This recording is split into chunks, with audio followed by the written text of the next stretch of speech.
Welcome to Spread Love in Organizations, the healthcare leadership podcast where we explore leadership with purpose. I'm Naji, your host, joined today by Greg Tietjen, co-founder and CEO at Revalia Bio, a biotech company pioneering human-centric data platforms to improve how new medicines are developed. Revalia Bio was born out of Greg's academic work at Yale University, where he was assistant professor leading a laboratory focused on human organ perfusion science and translational innovation.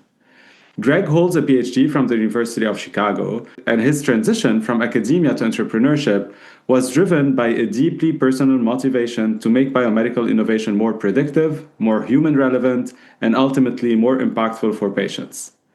Today, Greg leads Revalia Bio with a strong focus on scientific rigor, culture, and purpose-driven leadership. Greg, it's so great to see you again and have you with me today. Yeah, thank you so much. It's great to be here. I always love to start with the story behind the leader. Can you share the personal and professional journey that led you to becoming CEO of this biotech? Yeah, sure. Happy to.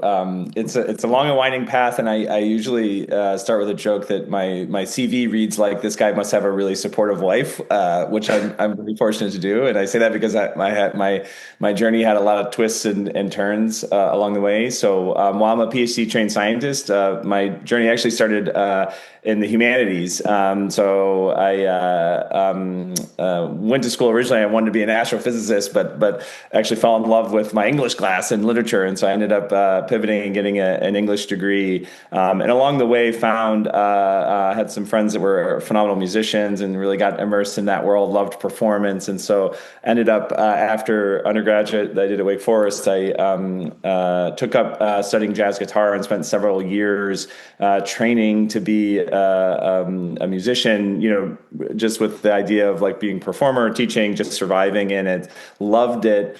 But found that, unfortunately, I was having health issues. So I was having nerve impingement issues when I was doing long days on the instrument. And long story short, after a couple of years, I was having hands were going numb. I was trying to be in school, and I just was kind of hitting a roadblock that I couldn't hold the instrument long enough. I couldn't do what I needed to do to be able to get to the level. And fate intervened. I was playing an indoor soccer game, hit the ground, and snapped my elbow backwards on my fretting hand and had a reconstructive surgery. And the surgeon said, you'll be lucky to hold a guitar, let alone make a living off of it, which at that point, because I had been struggling so much, just felt like enormous relief.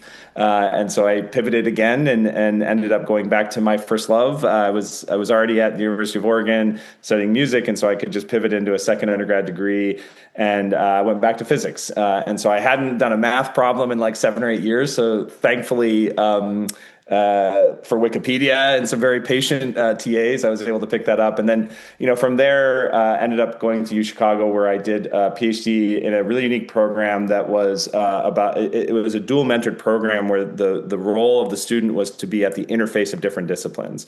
And that's really where I found my calling in life was, having been through a bunch of already career switches and coming from more of a communications background and performance background, I loved being at the interface of brilliant people working in different domains, but sometimes we're so far out there that it was a struggle for them to communicate well together. And so in my case, that was applied physics and structural immunology. And so I got to work at the interface, develop some really cool tools. It was really fun. I did combinations of, simulation work. I got to work at Argonne National Lab. I got to do a lot of really cool things with cool people. But the missing element for me was very molecular biophysics, and I was missing kind of the human impact. And so I came to Yale as a postdoc 12 years ago to work with a guy named Mark Salzman, who's an absolutely brilliant pioneer of the nanomedicine world, was one of Bob Langer's first PhD students. And so I got to come and work on some really exciting technology in the nanomedicine world. And around 2012, 2013, I guess, when I came, it was a very exciting time, brilliant technologies, amazing papers. The problem was it wasn't translating well. There were some successes, but there were also a lot of failures where it was hard to understand because the tech was good, the science was good.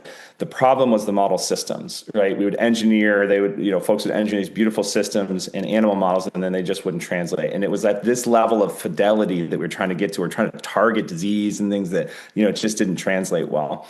And so I was kind of fortunate that the program I came through at Yale was a human translational immunology program, and my other advisor, Jordan Pober, was a real pioneer of the world of human immunology.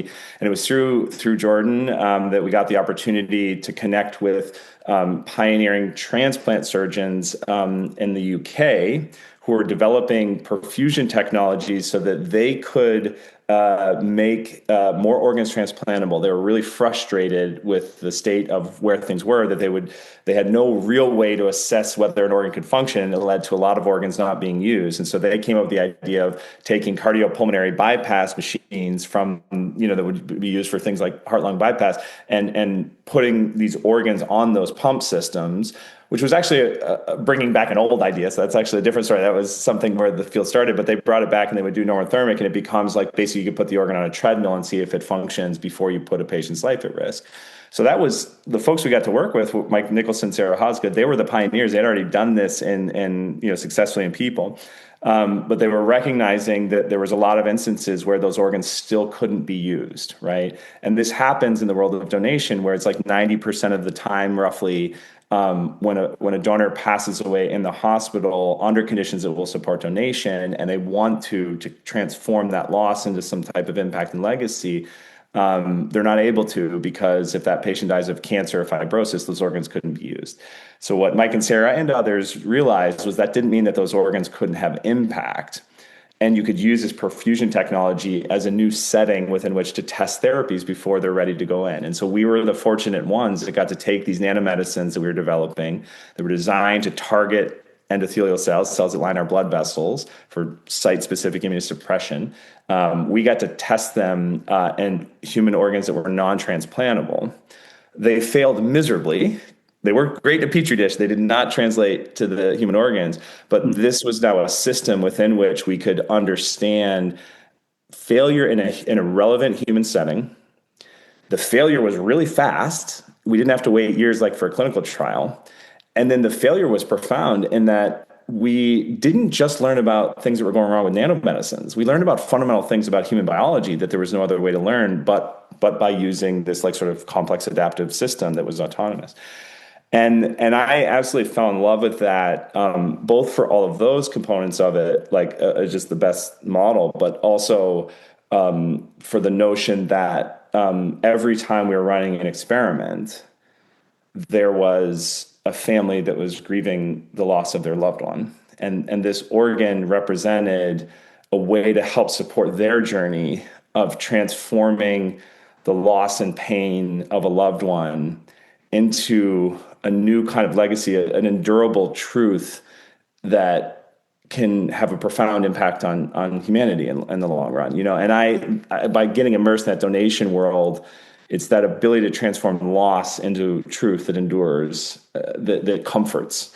That was just this beautiful intersection of humanity and science and technology that I just decided I want to dedicate the rest of my life to.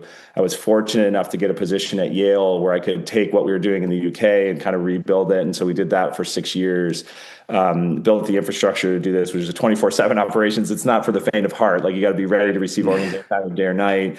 Build the collaborative models around it. We did well, NIH funding and all those kinds of things there. But at some point, it just became clear that this would scale or needed to scale beyond the academic landscape. And so, I took another pivot. I guess I just could only sit still for so long, and then decided to leave my faculty position. I was a tenure track faculty position, but gave all the funding up, and then left to come into Revalia Bio, which was about a little over 3 years ago.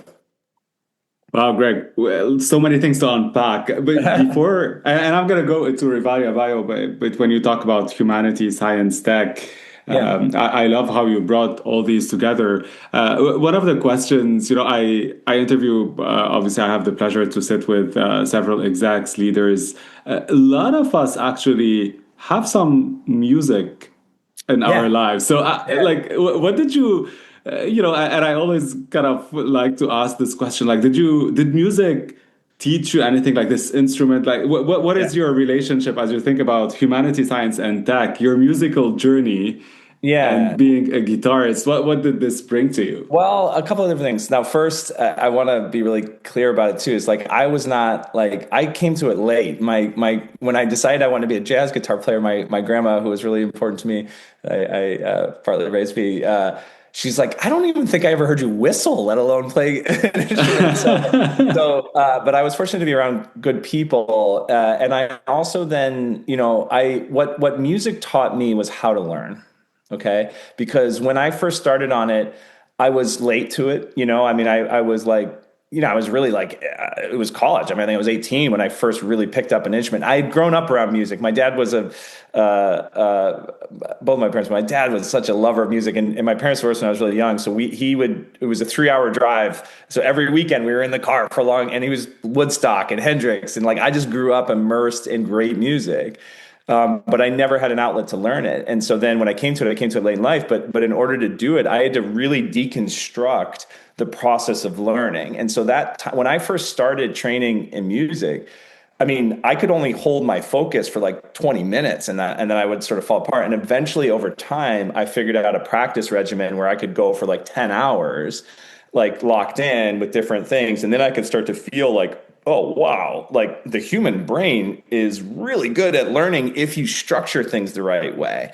And that served me so well as I jumped into these new fields. Because, I mean, at the beginning, I would feel like an idiot, right? Like, I don't understand anything. But if I could sit with that discomfort and just start to figure out, okay, but what's one thing I do know? Or what's one thing? And then you learn that there's a natural path towards learning new fields and integrating. And because I'm because my, in the end, art form, I guess, is like, how do you sit between people and help them find common ground? A big part of that is learning how to learn new things really fast. And so for me, music was about like really getting deep on the human learning process. And then music, I think, is such a beautiful way of doing it because you can just get lost in it. It's beautiful. It's a beautiful practice, right? Like, Yeah. you get the natural rhythms and the rituals of like, I just practice this thing every day. And then I watch my thinking and my skills evolve around that. So I think it gave me like a recipe for learning and a recipe for integrating new skills that feels deep and meaningful and profound. Like that's what music does for me, I guess. Yeah, I love it. Same here, from learning to this discipline to the creation, like it touches on Yeah. so many different Yeah, things. totally. And Yeah, I love how and you're bringing it. the collaboration of it too. I mean, so Yeah. unfortunately, I couldn't do jazz anymore. I mean, that's such a technical. My hands wouldn't do it. But the surgeon was wonderful too. But I did prove him wrong. I was able to hold the guitar again, and I got to like do I perform at friends' weddings and get to perform, in meaningful things. I actually recently did a gig with a friend at a bar for the first time. I did like 3 hours of music, and it's that connection. I think that's the other thing is it's something that can connect and really moving in meaningful ways. And I think that's the other like great gift of music.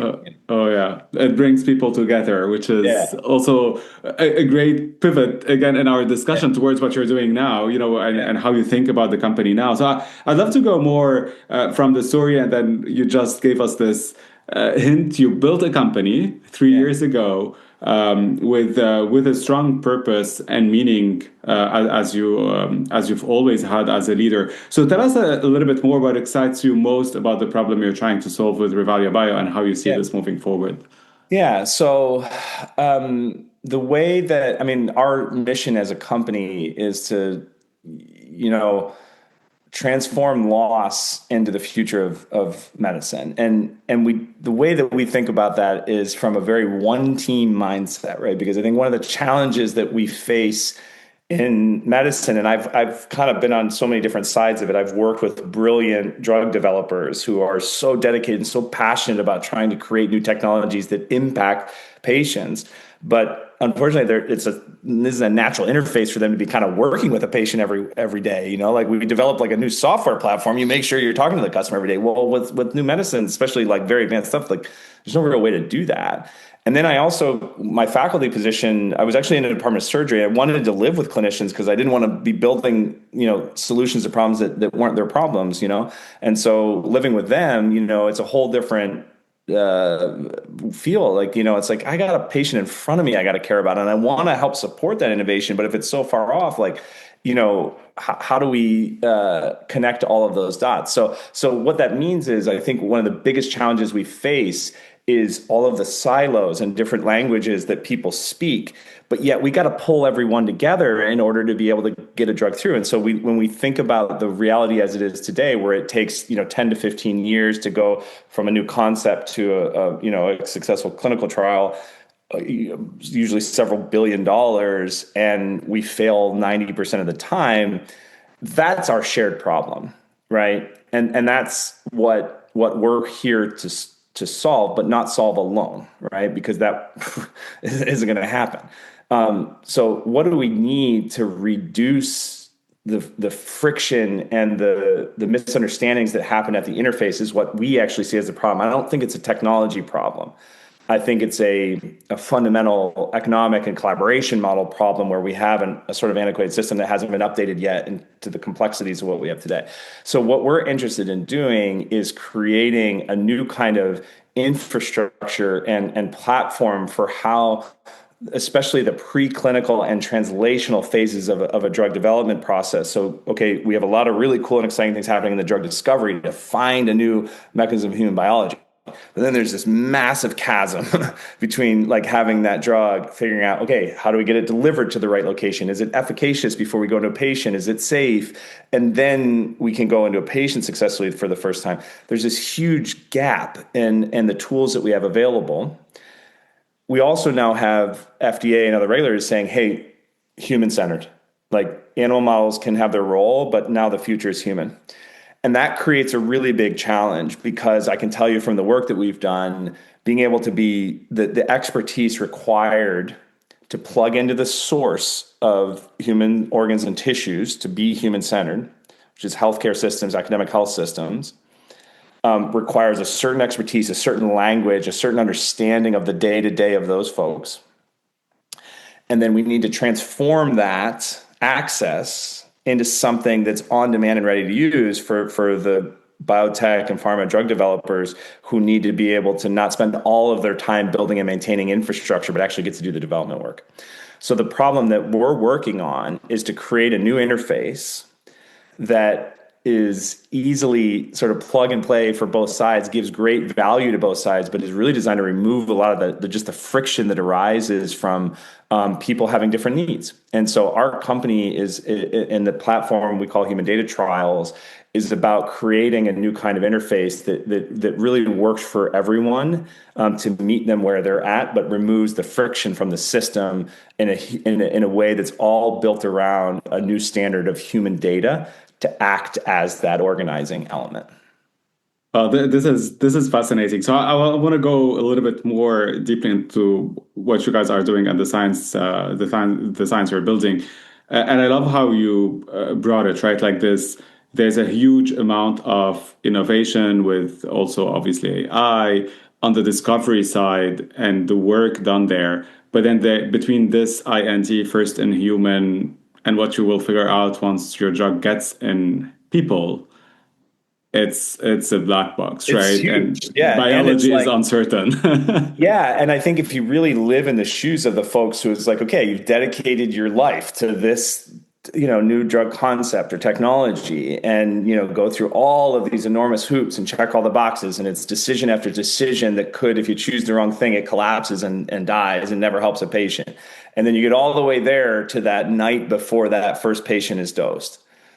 Yeah. And I can't imagine anybody sleeps real well that night, because there's so much like leaps of faith, so many leaps of faith of like, did we choose the right dose? Are we choosing the right thing? Like, and that's the problem is like, right now I've had folks explain it, including folks from FDA, say like, that it feels like when you go to an IND, it's like a novel with a bunch of chapters ripped out, because there's no way to, for example, answer the question of, if I'm developing a new cancer drug, is it actually going to get to the tumor cells and not get stuck everywhere else, right?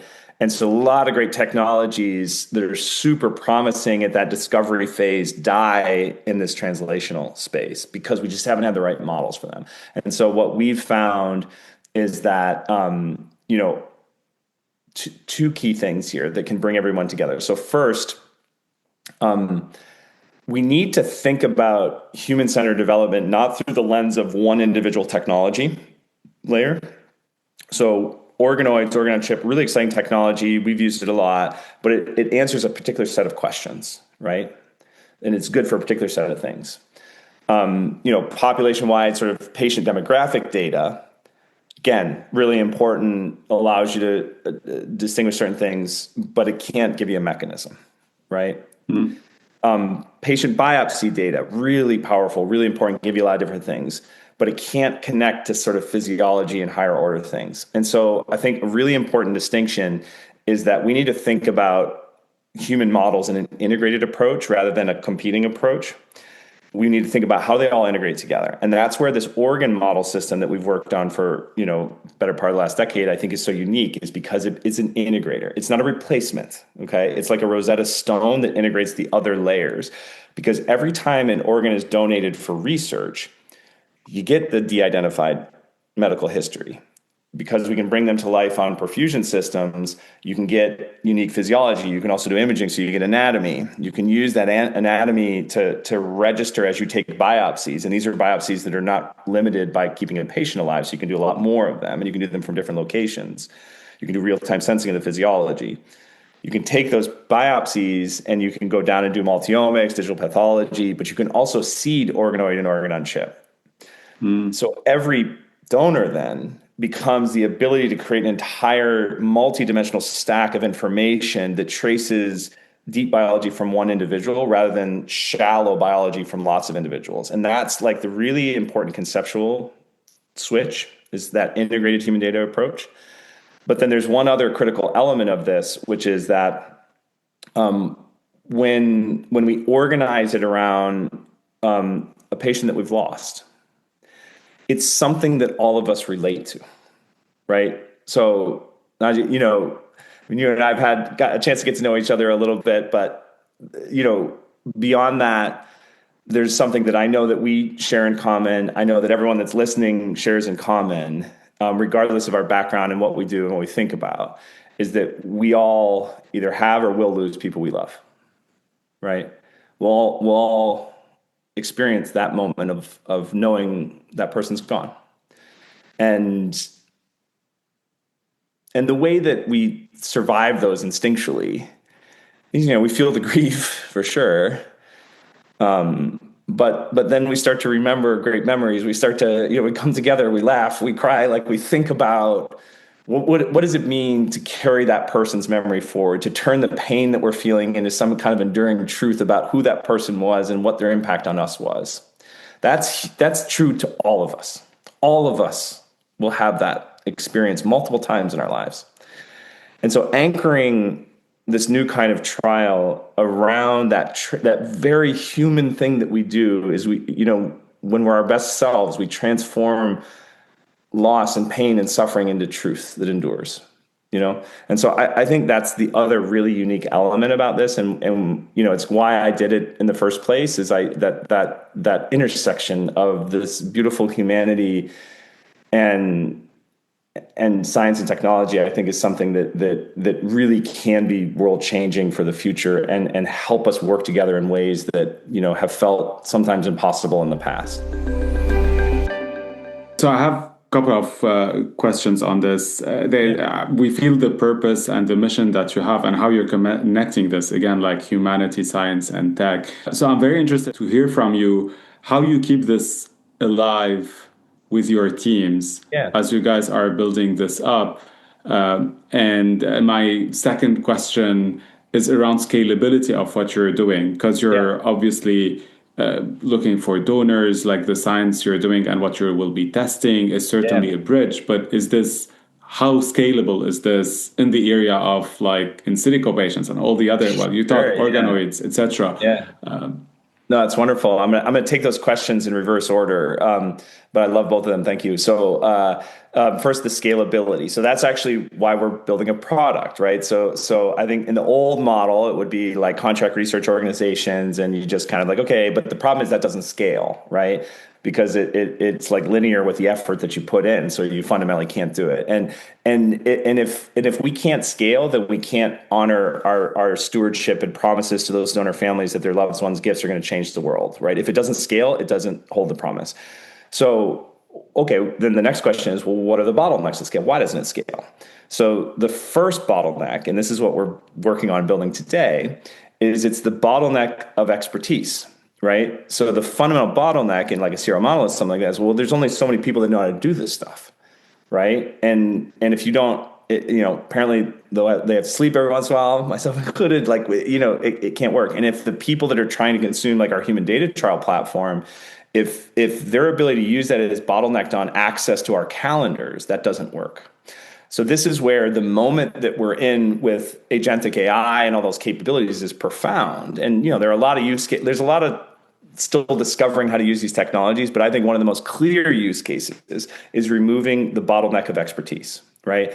Way I use it, both in my day-to-day, but also within the company, is that those of us that have spent the past 12 years, like kind of plus figuring out how to do the science, we don't want to, we have to make it scale beyond it. So our team that we've brought in, tech team from Google and, phenomenal folks with great background and pedigree, is like they're taking our expertise and making it scalable, making us unnecessary, right? And so it's still human in the loop because that's what the end users really want on this, but we're removing our bottleneck of scale of our expertise first. And then there's the second bottleneck to scale, which you highlighted, which is actually access to the physical organs and tissues. And so the way that we do that is the sort of second wave of product evolution, which is to build digital twins and in the in silico versions. But we do it in a way that's not about, it sort of really understands that the world today is not ready for a digital human, right? There needs to be really high interpretability. We have to understand, like, people are making there's huge risk. There's patients' lives at stake, right? And so the notion that we'd just build a digital human, everyone will trust it, I don't think that we're there yet. So the way that we do it is we have our physical system. We're removing bottleneck of scale through agentic AI platforms. So as we do human data trial design, quality control, analysis, interpretation, and ultimately communication reporting of that can become less dependent on us over time, right? We build agentic versions. And then that creates a product platform, and then we can start to release new features where it's like, okay, in our human data trial, for example, for drug toxicity or drug safety, let's create a digital replica, but not of the whole, like, kidney, for example, but of a particular failure mode. Like, let's say, breakdown of the capillary barrier function and peritubular capillary networks, right? Oh, okay, cool. We can induce that, we can model that, and then have that be a feature where now what we can do is like, okay, we can simulate with a new drug. Do we have a prediction that this will fail? And if so, then we rapidly test it in the organ systems. And it's about turning a fast loop and then slowly carrying people on that journey to a more digital platform, right? Now, I'll close that with saying that the other part of your question is profound too, is because what does it look like for a team to be able to do that? So what I just described to you in our organization requires that we have, at minimum, sort of 3 professional cultures working seamlessly together. So in order to be able to receive organs, do the preparatory work, and manage them for really high quality data generation, we need people from clinical backgrounds. We have ICU nurses, and we plug in with clinical partners. So it's understanding what it's like to be a clinician every day. And then once those things are done, we have really high rigor, super great quality scientists who turn those into one of a kind data sets and help create meaning out of them. And then we have product and tech people from that background in more consumer facing products to understand how to create a great user experience, how to make this scalable. So those 3 cultures living and working together it creates challenges because people speak different languages. They have different ways of working together. They have different ways of giving feedback. So then the real challenge becomes, how do you create a shared mission, a shared language internally, so that folks, like what we do internally is a microcosm for what we're trying to do in the world, right? Is to create seamless ways for people to work together that traditionally never have. And I think that to me is like, this feels like this full arc of what my whole life has been about. And it's not easy, it's hard to find common ground, but it really comes back to the mission. How do you do it? Well, on a day-to-day, what happens when we don't speak the same language? I get frustrated. Like, why don't you understand me? Like, But then the thing is we stay with that discomfort, right? So rather than just getting frustrated and walk away from it, we figure out, no, there's some underlying truth there.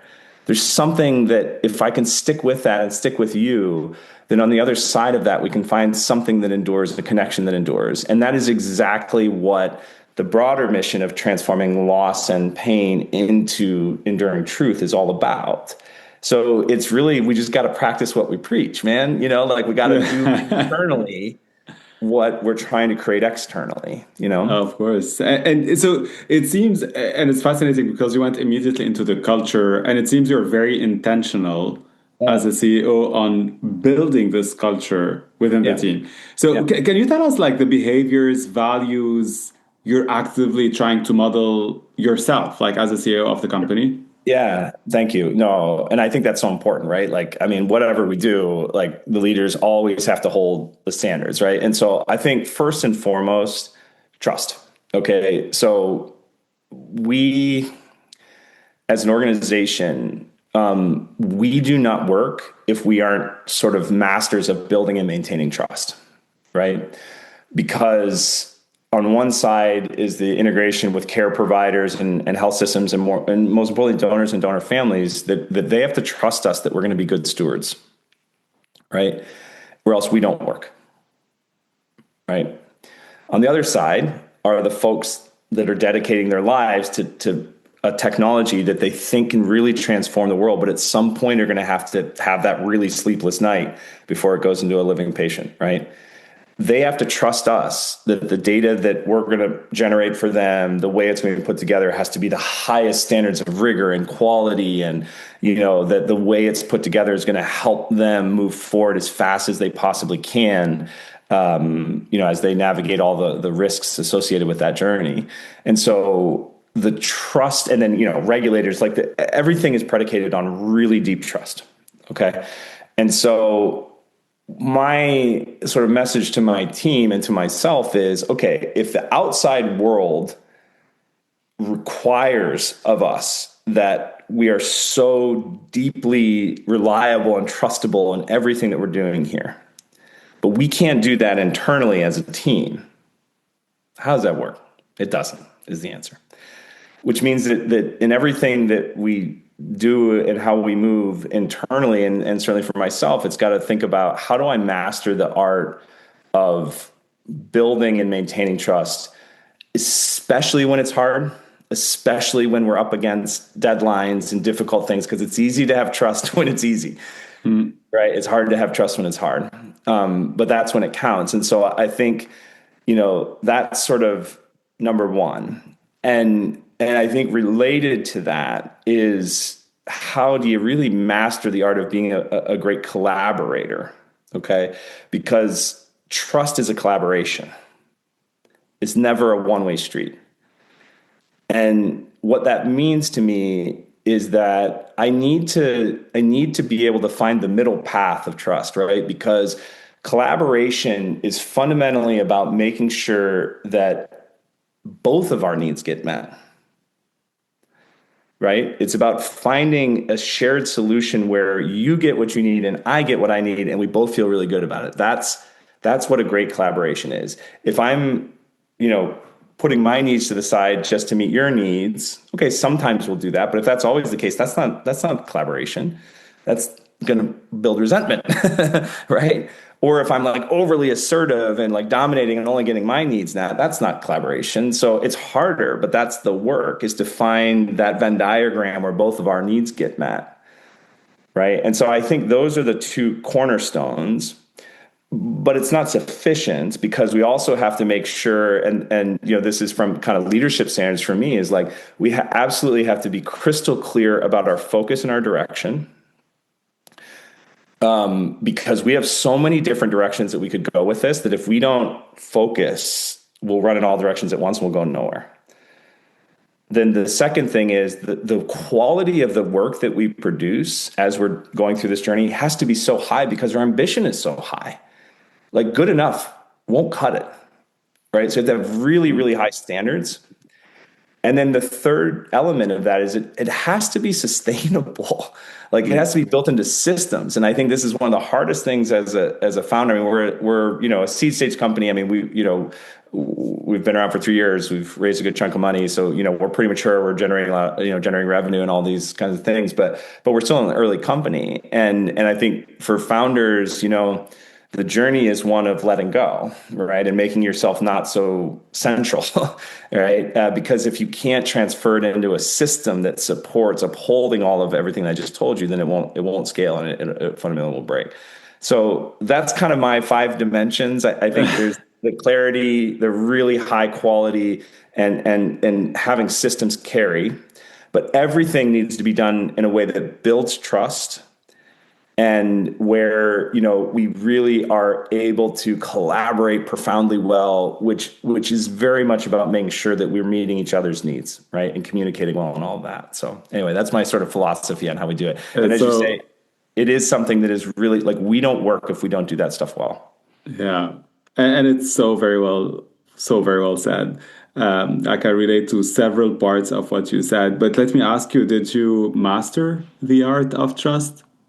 Well, here's the thing about mastery. It's a journey. It's never a destination, right? And so, no, definitely not. I mean, I think one of the most important elements of it is also to just be human, right? And I think I'm sort of I love Buddhist thought and philosophy and thinking, and it's like, I'm definitely not awakened yet. We all have days, right? Like where we fall down. And I think what's most important is to own that and be honest about it. And I think from a leadership perspective, one of the things that I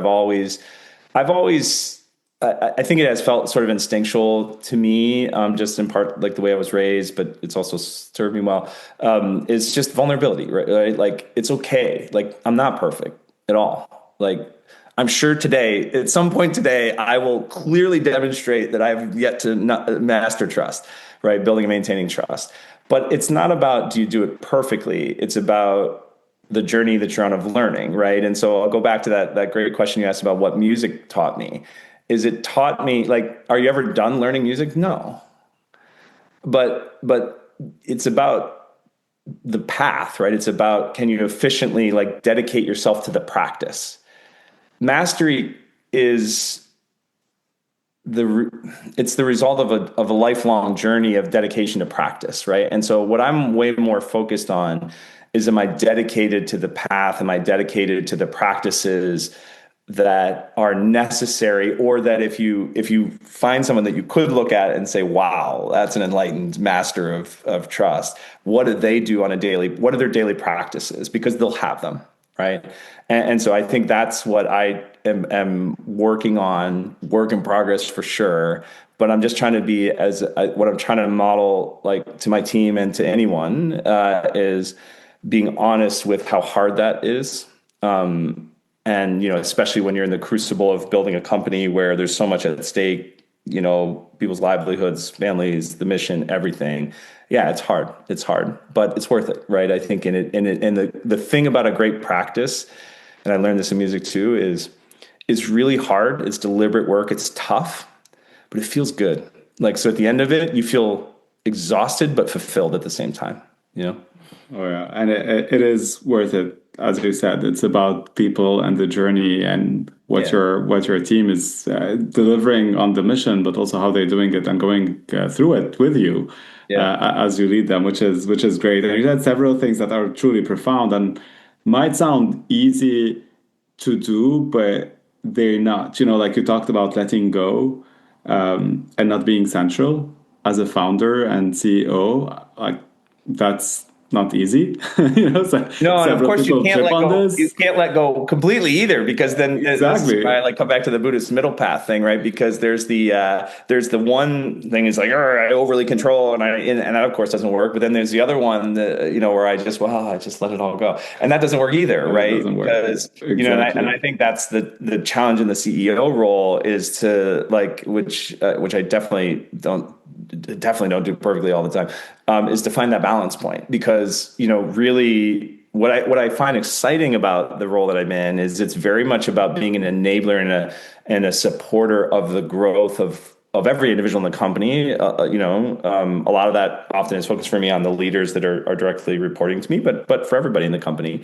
So I got to be that enabler of growth, which means that I can't. Growth fundamentally requires mistakes and discomfort and pain and like getting it wrong. But that can't get in the way of the progress that we need to make. So it's fine. It's like the containerization of that, right? Is to find the right degree of being able to allow someone to learn, but in a way that doesn't disrupt the company. Also, I would add to that too, the right path of growth, right? So, I think one of the lessons, I'm a first-time founder, right? So I was an academic. I mean, I've done all these different things, but I was an academic before this. So I've had to I didn't go to business school. I've had to just kind of learn all this stuff from first principles. One of the real tactical things I've learned is, boy, it's so important to have a really clear operating model, really clear, sort of job descriptions, role, like real clarity on that for people, especially when you're doing something like us, which is a new category. There's not like a blueprint out there for us. We don't know how is a company like ours supposed to be organized? How's it supposed to work? And oh, by the way, we're evolving constantly. So what was the answer to that question yesterday may not be tomorrow. Yeah. So I think that that's been a big upgrade and lesson for me, is that, and it's actually a good example of where sometimes you can over tip into I want everybody to be included. So you tell me what you think your job description be. Is boy, that doesn't work. It's folks are no, I gotta go do stuff. And I can't be thinking about how does the whole system, that's my job, is to think about how does the whole system fit together and integrate, and how do we learn and get better, And so I think, it's a really rich challenge to figure out that balanced middle path. Like I said, no one's perfect. Again, I'm sure there'll be multiple times today that I will not do that well, but my commitment is, when I get to the end of the day, is to reflect on those and say, okay, cool. What did I learn from that? It will feel uncomfortable. Nobody likes to do things wrong. Yeah. But what I've learned is, and again, this is sort of the metaphor for everything that we're doing, is there's truth in that discomfort. And as long as I can sit with it and listen to it and find it, then tomorrow will be a little bit better. And that's it. That's all I'm trying to do. It's just be a little better tomorrow. That's profound, Greg. I'm going to give you a word now, and I would love your first reaction to it. What comes to mind when you hear it? Yeah. So the first one is leadership. Yeah. Stewardship. I think... I love Simon Sinek's Leaders Eat Last. I think leadership is being a steward of the faith and trust that people put in you to take them to lead in the right direction, and in a way that supports their ability to shine and to be the best versions of themselves, And I think one thing that I try to really hold true, and I actually think I'm stealing this from Simon Sinek. I heard him say it, but I loved it. Is that I want everybody that I lead and that works in this organization, maybe for a short term and maybe for a long time, I want them to be a better version of themselves when they leave. Right. And so to me, that's again, I think stewardship feels like the right word of that, is for whatever time I have the privilege of being a leader for them, I need to be a good steward, right? I need to be a good steward of helping them become a better version, and in a way that delivers on our mission, and the company delivers on what we've promised to others. What about biotech? Yeah. So what's the one word that I have for that? Transforming, I think. Right. So my initial thought when you say that is, biotech to me, and I think to a lot of people, means drugs, right? People that make new drugs. But are we a biotech? I think so. We are working in the intersection of technology and sort of biomedicine. And so I say transforming because I think it doesn't have to be just companies that make drugs. I think increasingly it can be companies that live at the intersection of technology and biomedicine to make the process of developing new medicines better. So I think we are at a moment in time where there's a cataclysmic change happening in how we think about that process, how value gets created, the economics of it all, the collaboration of it all. So I think that field to me feels like it's under a major transformation, which I find really exciting. Guitar. Well, I'll just be honest. The word that came to my head is joy. And I think it's that. It's that like, just the. I think I will always find deep joy in getting lost and learn. It's such a beautiful vehicle for learning, and it just brings me such joy to be able to do it. And again, it's like not always well, but it's a beautiful thing because it brings people together and connects, as we say. So yeah, joy is what immediately comes from guitar for me. The last one is spread love in organizations. The future, right? So I think a lot about getting to stand on the shoulders of giants, right? I mean, of course, we want to, as a technology company first, we want to understand from the great technology companies that have come before us and that are, still around, Apple, Amazon, Google. There's incredible, great lessons to be learned, especially as a founder, to understand how did those folks navigate that journey from beginning to, huge world impact. But I also think that we have to understand that the ways in which they did it and the problems that they're solving are very different than the ones we are today. So, for example, figuring out how to create an online marketplace, and take bookstores into the internet is a very different problem than how do you create a centralized system for building trust with the people that care for dying people every day versus those that are trying to create new inventions to save them. The complexity of that problem from a technology perspective is really radically different, and it involves a human level of trust and iteration that's not the same anymore. And so I think that there has to be, correspondingly an evolution of the culture within organizations. And I'll come back to this notion of if our, as a company, our product is all about increasing the quality of collaboration and trust. I mean, really, at the end of the day, that's the value we're seeking to create in a way that would remove friction and create better efficiency. Then the nature of how we build our internal culture, for us to be congruous, for us to be coherent, for us to be able to do that well in the world, we have to be able to do it well internally. And so I think a lot of the things that work when you have an individual culture, like, so for example, it's just a tech culture, cool. Okay, well, we all speak the same language. We can work in a certain way. We can have a certain culture, like that can go. But when we have multicultural internal organizations and we have multiple dependencies in different worlds, that requires an entirely different skill set. And, going back to the music metaphor, like we are what we daily practice. Right. And so if we don't practice how you build those core capabilities as a team every day internally, then we won't be successful. Right. And so that's where I think, and I don't think that's unique to healthcare. I think that's, the future of, entrepreneurship and industry is working on problems that are complicated and require like people from different interfaces working well together. And so I think that fundamentally requires a new type of internal culture that's really good at metabolizing difference into greater trust and greater momentum. So that's why I would say it's the future.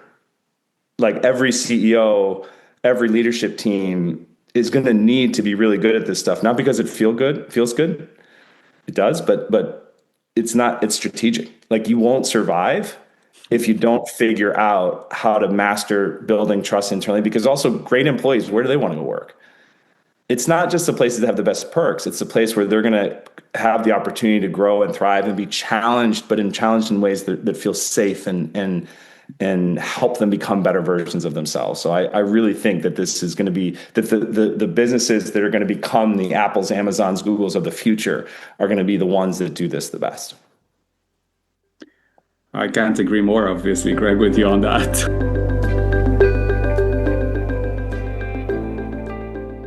Any final word of wisdom for leaders around the world? Yeah, I think what I'll come back to is the stewardship concept, and maybe another one is humility. I think a lot about my journey. I'm from I don't know what I said, but I'm from a very small town in Western Pennsylvania. I grew up in Bradford. I was born in Pittsburgh originally, but then my folks divorced and I grew up in Bradford. And if I think about all of the steps that were from being that kid there, and navigating everything, and some, we all have family stuff and all these things. So just navigating all of the complexities of going from that small town, raised by a single mom, and a wonderful dad too, but didn't have them together, and getting into college. Like, I already gave that whole journey. So if I think about that, it isn't because, well, the most dominant reason why I was able to get through all of that and where I am is because of a lot of singular moments, and more importantly, singular people who, for reasons that I still often don't fully understand, decided to open a door for me or decided to give me a chance when they didn't have to.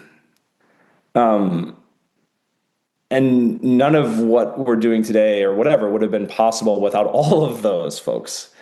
And one of my mentors, Mark Salzman, said this about an experience that he had with his advisor, Bob Langer, about, like, I won't tell the whole story, but the sum of it was to say that as a leader, you never know when that one moment, that thing you're going to say on a Tuesday afternoon is going to be that thing that changes the course of the person in front of you's life.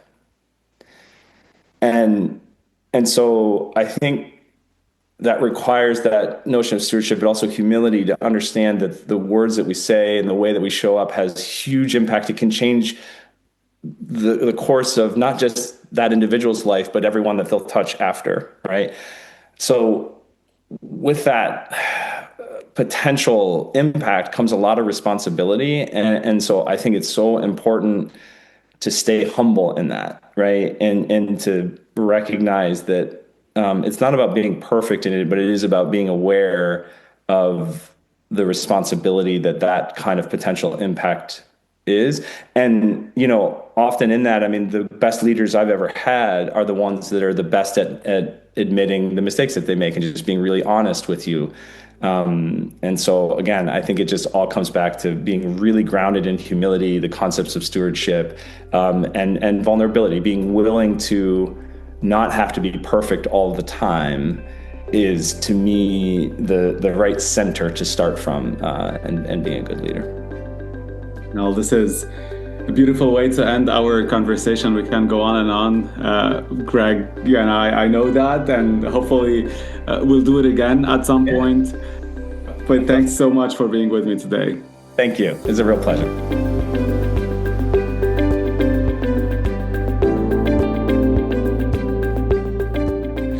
Thanks for listening to the show. For more episodes, make sure to subscribe to spreadloveio.com or wherever you listen to your podcasts. Let's inspire change together and make a positive impact in healthcare, one story at a time.